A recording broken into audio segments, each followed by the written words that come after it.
నమస్కారం గురుగారు. శ్రీమాత్రే నమః. గురుగారు, వారాహి నవరాత్రులు, గుప్త నవరాత్రులు అని కూడా అంటారు అవును. కదా. ఈ వారాహి నవరాత్రులు ఆషాఢ మాసంలోనే మొదలు పెడతారు. అలాగే ఇది ఈ పూజా విధానం అనేది ఏ విధంగా చేయాల్సి ఉంటుంది గురుగారు? ఫస్ట్ ఆఫ్ ఆల్ గుప్త నవరాత్రులు అంటారు వీటి పేర్లే. అంటే గుప్త నవరాత్రులు అంటే సీక్రెట్గా చేసుకోవాలా, అంటే బయటికి చెప్పకూడదా ఎవరికి? చెప్పకూడదా అంటే రెండు అర్థాలు ఉన్నాయి ఇక్కడ. ఒకటి, నిజంగానే బయట అంగులు ఆర్భాటాలు చేయకుండా, అంటే ఇప్పుడు సరే కొన్ని యూట్యూబ్లో కానీ ఇన్స్టాలో కానీ పక్క వాళ్ళకి ఈ యొక్క నాలెడ్జ్ ఇవ్వడం కోసం చెప్పడం వేరు, 10 మంది చేసుకొని బాగుపడాలని చెప్పడం వేరు. ఇంత ఆర్భాటంగా ఎవడు చేయలేకపోయి నేనే చేశాను గొప్పగా అని చెప్పుకోవడం వేరు. గొప్పగా చెప్పుకోవడం కాదు, ఇలా చేయండి. కొంతమంది అయితే ఈ మధ్య ఒక చిన్న సైజు పెళ్లి చేసినట్టు చేస్తుంటారు. ఒక్కొక్కరికి ఒక్కొక్కటి. మనకి శ్రీకృష్ణ పరమాత్మ చెప్తాడు, ఆర్తులు, జిజ్ఞాసులు, అర్ధకాములు, జ్ఞానం 4 విధములైనటువంటి పుణ్యాత్ములు నన్ను ఆశ్రయిస్తున్నారు, వారిని ఆయా విధములుగా నేను అనుగ్రహిస్తున్నాను అన్నాడు. ఆర్తితోని, జిజ్ఞాసుతోని, అర్థము కామము కావాలని, లేదా జ్ఞానంతో. ఈ అమ్మవారు కూడా అంతే, ఒక్కొక్కడికి వెళ్తూ ఉంటాడు అమ్మ దగ్గరికి.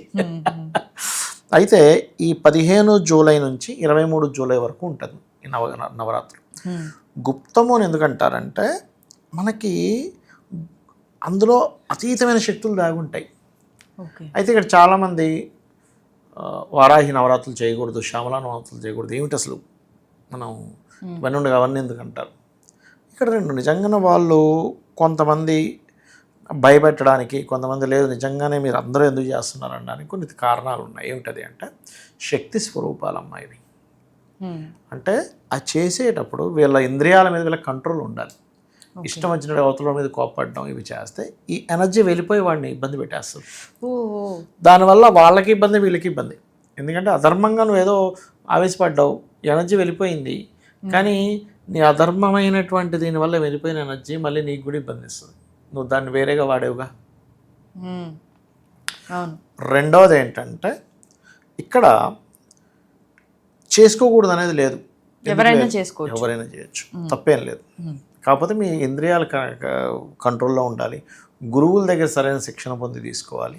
అంటే దీనికి గురువు గురు మంత్రం తీసుకుంటాము, తెలుసుకోవాలి గురువు దగ్గర ఎలా చేయాలి ఏమిటి, ఏదో పిచ్చి పిచ్చిగా చేసేసుకోవడం కాదు. ఎందుకంటే ప్రేక్షకుల కోసం మీరే గురువు అనుకొని అయ్యో అంటే అలా కాదమ్మా. ఇక్కడ ఏంటంటే వారాహి కానీ శ్యామల కానీ ఈ యొక్క నవరాత్రులు చేసేటప్పుడు ముఖ్యంగా వారాహి మనకి వరాహస్వామి యొక్క శక్తి వారాహి. వరాహస్వామి ఎవరు? విష్ణువే కదా, అంతే కదా. విష్ణువు యొక్క శక్తి అంటే లక్ష్మీదేవి ఇంకో రూపంలో ఉంది అంతే. అక్కడ ఇంకొక ఎనర్జీ, ఇంకో డిఫరెంట్ ఎనర్జీ ఫామ్లో ఉంది. ఇప్పుడు తల్లి చీర కట్టుకుంటేనే తల్లి, లేదా నైట్ వేసుకుంటే తల్లి కాదంటే అట్లా కాదు కదా. కర్ర పట్టుకున్నప్పుడు తల్లి కాదండి, అన్నం తినిపించేటప్పుడు తల్లి అంటే. ఆ సమయంలో వారాహి నవరాత్రులు చేసిన వాడికి అన్నానికి లోటు ఉండదు అని చెప్తూ ఉంటారు. రైతులు, రియల్ ఎస్టేట్ రంగాల్లో ఉండేవారు, భూమిని నమ్ముకొని ఉండేటువంటి వారు వారాహి అమ్మవారు అష్టోత్తరం చేసుకుంటుంటారు. ఇప్పుడు రెగ్యులర్గా చేసుకోవచ్చు, తప్పేం లేదు. ఎందుకంటే భూమి ఆవిడ చేతుల్లో ఏముంటుంది? రోకలి, నాగలి ఉంటుంది ఆవిడ చేతులు. అంటే రోకలి దేనికి అంటే దంచడానికి బియ్యం, నాగలేమో అన్నం పండించడానికి. రైతులు కనుక నిజంగా రోజు వారాహి అష్టోత్తరం చదివితే పొరపాటును కూడా వాళ్ళ లైఫ్లో, రైతుకి మనకి దేశానికి వెన్నుముక్క రైతు అంటుంటారు. రైతులు ఎంత నష్టపోతుంటారు తెలుసా అమ్మ. అసలు ఎందుకు ఆత్మహత్యలు జరుగుతున్నాయి? ఏం రైతు ఎందుకు అట్లా ఉన్నాడు? చాలా నష్టం జరుగుతుంది. ఆర్గానిక్ పండిద్దామంటేనేమో పురుగు తినేస్తుంటుంది, పండించకుండా పోనీ ఇట్లా చేద్దామంటేనేమో ఇంకో రకమైన ఇబ్బందులు ఉంటుంటాయి. రైతుని కాపాడేది వారాహి. భూమిని నమ్ముకున్నాడుగా, భూమికి ఎవరు? వారాహి. భూమిని బయటికి తీసుకొచ్చింది ఎవరు? వరాహస్వామి. ఆవిడ యొక్క శక్తి వారాహి. చేసుకోవచ్చు. వారాహి నవరాత్రుల్లో ముఖ్యంగా రాత్రిపూట చేయాలంటారు. రాత్రిపూట ప్రయోగం అంటారు దాన్ని. పగలపూట అసలు చదవకూడదు. పగలపూట వారాహి అష్టోత్తరం చదవకూడదు. రాత్రి దేవత, చీకటి పడ్డ తర్వాత చేసుకోవాల్సింది ఇదంతా కూడా. అయితే ఇక్కడ ఏంటంటే ఒక పద్ధతి ఉంటుంది.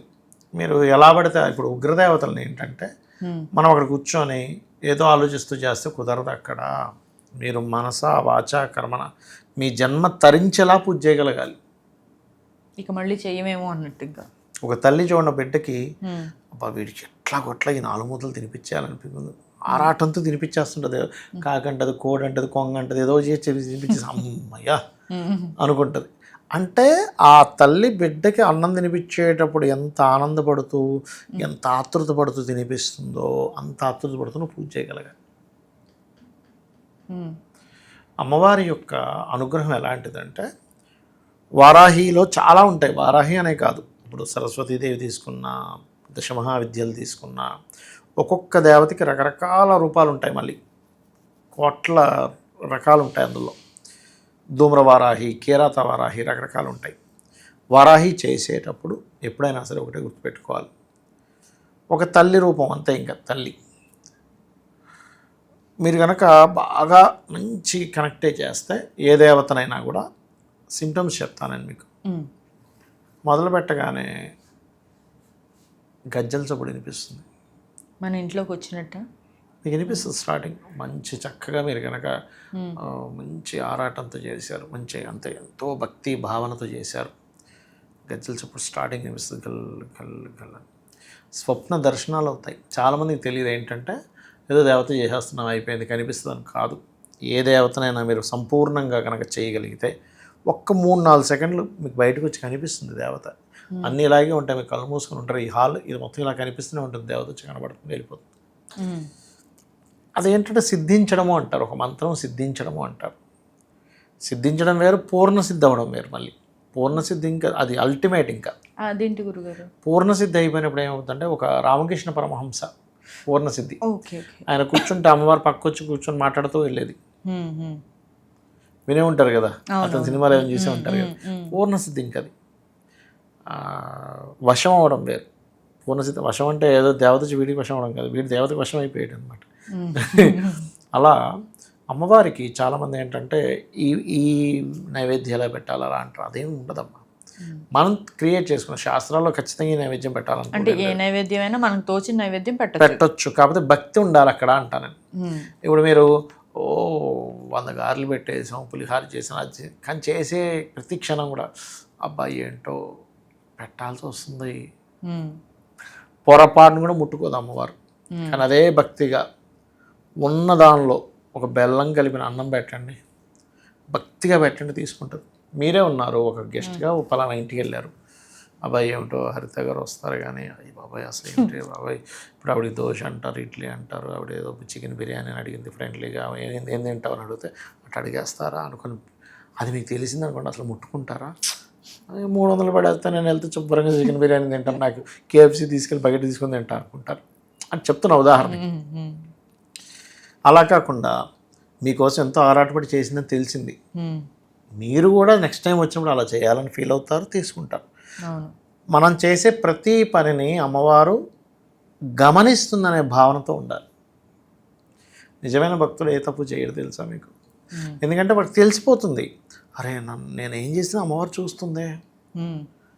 మరి పూజ చేసేటప్పుడు నువ్వు ఆవాహన మంత్రం చదివి ప్రాణప్రతిష్ఠ చేసావు, అమ్మవారు వచ్చి చూస్తూ ఉంది నువ్వేం చేస్తున్నావు, మనసులో ఏమనుకుంటున్నావో తెలుసు, బయటికి ఏమనుకుంటున్నావో తెలుసు, ఏం ఆలోచిస్తూ చేస్తున్నావో తెలుసు. సక్రమంగా 2 చేతులు జోడించి ఇలా నమస్కారం పెట్టడం వచ్చినా చాలు. వారాహి అమ్మవారికి అమ్మ నువ్వే దిక్కని ఇలా మనస్ఫూర్తిగా దండం పెట్టగలిగితే కూడా అనుగ్రహించేస్తాను, ఏం చేయక్కర్లా. అయితే కామక్రోధ వికారాదులన్నింటినీ కూడా అదుపులో పెట్టుకొని చక్కగా మీరు అష్టోత్తరం చదువుకోండి చాలు, వారాహి అష్టోత్తరం. అది కూడా రాదు, ఓం వారాహిదేవి నమః అనుకోండి సరిపోతుంది. చేసుకుంటూ పంచోపచార పూజ వరకు చేసినా సరిపోతుంది. పుష్పము, గంధము, దీపము, నైవేద్యం చేసుకోండి. నేల మీద నిద్రపోవాలి గుప్త నవరాత్రుల్లో. బ్రహ్మచర్యం పాటించాలి. బ్రహ్మచర్యానికి 2 అర్థాలు ఉంటాయి. బ్రహ్మచర్యం అంటే ఎంతసేపు మనం ఏం చేస్తాం, ఆ భార్యని భర్త కలవకూడదు, స్త్రీని కలవకూడదు, పురుషుని కలవకూడదు, ఇదే అనుకుంటాం. కాదు, బ్రహ్మము నందు చరించేవాడు బ్రహ్మచారి. అంటే ఈ బ్రహ్మం మొత్తం కూడా అమ్మవారి ఆధీనమే కదా. ప్రతిదాన్ని కూడా నువ్వు నేర్చుకుంటున్నట్టుగా, పాజిటివ్గా తీసుకుంటున్నట్టుగా, ప్రతిదాన్ని సమానత్వంగా చూసేటువంటి తత్వం. బ్రహ్మమునందు చరిస్తూ బ్రహ్మానందాన్ని పొందే దీంట్లోకి వెళ్ళాలి. ఇక్కడ మనకి శాస్త్రంలో ఏం చెప్తారంటే, మీకు భక్తి రావాలి అంటే భక్తికి 2 పుత్రులట, జ్ఞానము, వైరాగ్యం. ఈ జ్ఞానం వైరాగ్యం ఏంటి? వైరాగ్యం అంటే అందరూ ఏమనుకుంటారు, అన్నింటినీ వదిలేయడం అనుకుంటారు. కాదు, వైరాగ్యం ఉంటే భక్తి మీకు పండుతుంది. ఎప్పుడంటే వైరాగ్యం యొక్క పూర్తి అర్థం ఏమిటి అంటే మీరు ఉన్న దాంట్లో హ్యాపీగా ఉండడం ఈజ్ వైరాగ్యం. ఇప్పుడు 4 బిల్డింగ్లు ఉన్నాయి, ఇంకా సంతృప్తి లేదు. 4 కార్లు ఉన్నాయి, ఇంకా సంతృప్తి లేదు. ₹1 కోటి బ్యాలెన్స్ ఉంది, ఇంకా సంతృప్తి లేదు. ఇంకేం వైరాగ్యం? వాడికి 10,000 తెచ్చుకున్నా హ్యాపీగా ఉన్నాడు అనుకోండి, అది వైరాగ్యం, అసలైన వైరాగ్యం. అది ఉండే మంచిదే కదా.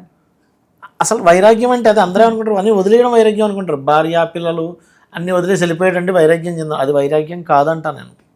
అది రావాలి కదా గురుగారు, అసలు జ్ఞానం ఉండాలి. ఎంత ప్రాక్టీస్ చేస్తే వస్తుంది. వస్తుంది. ఫస్ట్ అది కనుక మీరు నేర్చుకోగలిగితే ఇంకా సూపర్. ఇంకా అయితే వారాహి నవరాత్రుల్లో రాత్రిపూట చేయడము, అమ్మవారిని ఎలా అంటే ఒక రూమ్లో ఒక కలశం చేశారు, కలశం చేశారు, లేదా ఒక పటం పెట్టారు. మీ థాట్ ఇంకా అమ్మవారు అక్కడ ఉందనే థాటే ఉండాలి కంప్లీట్గా. ఏదో అక్కడ బొమ్మ పెట్టాం చేసుకుంటున్నాం పోతున్నాం, ఎవరు చూసారులే, అసలు థాటే ఉండకూడదు మీకు. మీకు ఒక గెస్ట్ వచ్చారు, మీరు ఒక రూమ్లో ఉన్నారు, ఇప్పుడు ఎవరో రూమ్లో ఉన్నారు, అక్కడ బట్టలు మార్చుకుంటాం మనం, కొంచెం బయటికి వెళ్తారా, లేకపోతే నేను ఇంకో రూమ్లోకి వెళ్ళి మార్చుకుంటాను, అంత ఇది ఉండాలి. నిజంగానే ఉన్నట్టే భావించి ఉంది అక్కడ. ఇక్కడ విషయం ఏంటంటే అక్కడ ఉంది, నువ్వు ఉందో లేదో అని కన్ఫ్యూజన్లో ఉన్నావు, అలా చేస్తున్నావు, ఫలితాలు కూడా అలాగే వస్తాయి. ఉంది అని నమ్మి చేసినప్పుడు ఉండే ఫలితం వేరే ఉంటుంది అంటున్నా. ఉంది అని నమ్మి చేసినప్పుడు ఆ ఫలితం వేరుగా ఉంటుంది. కొంతమందికి కర్మలు బలంగా ఉన్నప్పుడు వాళ్ళు చేస్తున్నా సరే రిజల్ట్స్ తొందరగా రాకపోవచ్చు, కానీ అయినా సరే గట్టిగా పట్టుకోగలగాలి. అమ్మవారిని కనుక గట్టిగా పట్టుకోగలిగితే అమ్మలాగే తను మొత్తం చూసుకుంటుంది. నేను నిన్న మొన్న ఒక వీడియో చూశాను, ఒక అమ్మవారు వాడిని ఒక కార్టూన్స్ రూపంలో చేశాడు, వాడిని పట్టుకుని ఇసుకుంటూ పోతూ ఉంటుంది. అమ్మ లేదమ్మా, నేను అమ్మాయిని ప్రేమించిన, అమ్మాయి వెనకాల నువ్వెందుకు నన్ను లాక్కుపోతున్నావు అంటావు అంటే, అరే నాకు తెలుసురా అమ్మాయి ఇంటెన్షన్ ఏంటో నాకు తెలుసున్నాడు, ఇవన్నీ నడవ అంటుంది. అంటే అంత దగ్గరుండి చూసుకుంటుంది అన్న ఉద్దేశం. ఈ మధ్య ఇలాంటివి కూడా చేస్తున్నారు, బాగుంటున్నాయి. అలా ఏంటంటే ఫస్ట్ మీరు భక్తి ప్రధానం, భావన ప్రధానం. మీరు అంటే చిన్న ఎగ్జాంపుల్ చెప్తాను నేను మీకు. ఓ పుష్పం పెడుతున్నాం, పుష్పం సమర్పయామి అని, ఆ పుష్పాన్ని చాలా జాగ్రత్తగా అక్కడ పెట్టగలగాలి. భక్తి మీకు కనెక్ట్ అవ్వాలి. నమస్కారం చేస్తున్నాం, అది ధూపం ఇస్తున్నాం, ఏదో ఇలా పెట్టేసాయి, అది కాదు, చాలా జాగ్రత్తగా ఇవ్వగలగాలి. ధూపం, గంధం పెడుతున్నాం, నిజంగా గంధాన్ని అద్దుతున్నాం అన్న ఫీలింగ్తో పెట్టాలి. దీపం చూపిస్తున్నాం, దీపాన్ని నిజంగా హారతిస్తున్నాం, నిజంగా అక్కడ ఉన్న వ్యక్తికి హారతిస్తున్న ఫీల్ మీకు ఉండాలి. ఏదో ఇలా ఇలా ఇలా హారతి అయిపోయింది వచ్చేయండి పెట్టేసిన నైవేద్యం పెట్టేసా చలో ఏంటది. ఒక మనిషి గెస్ట్ వస్తేనే వాడికి ఇట్లా పడేస్తేనే తీసుకోడు, దేవత వచ్చింది అక్కడ. నేను అనేది ఏంటంటే మీరు అంగులో ఆర్భాటాలు ఏదో చేయాలని కాకుండా చేసే నవరాత్రులు 9 రోజులు కూడా మీరు అలా భక్తిగా కనుక చేయగలిగితే సంసార సాగరం అనేటువంటి దాంట్లో ఇరుక్కుపోయి, అప్పుల్లో ఇరుక్కుపోయి, రకరకాల బాధల్లో ఇరుక్కుపోయిన వాడిని బయటికి తీసుకొస్తుంది అమ్మవారు. అంత గొప్ప ఇది. రైట్ గురుగారు, చాలా చక్కగా చెప్పారు. అంటే ఎలా చెయ్యాలి అనే విధానాన్ని చాలా స్పష్టంగా కళ్ళకు కట్టినట్టు చెప్పారు గురుగారు. Thank you so much. శ్రీమాత్రే నమః.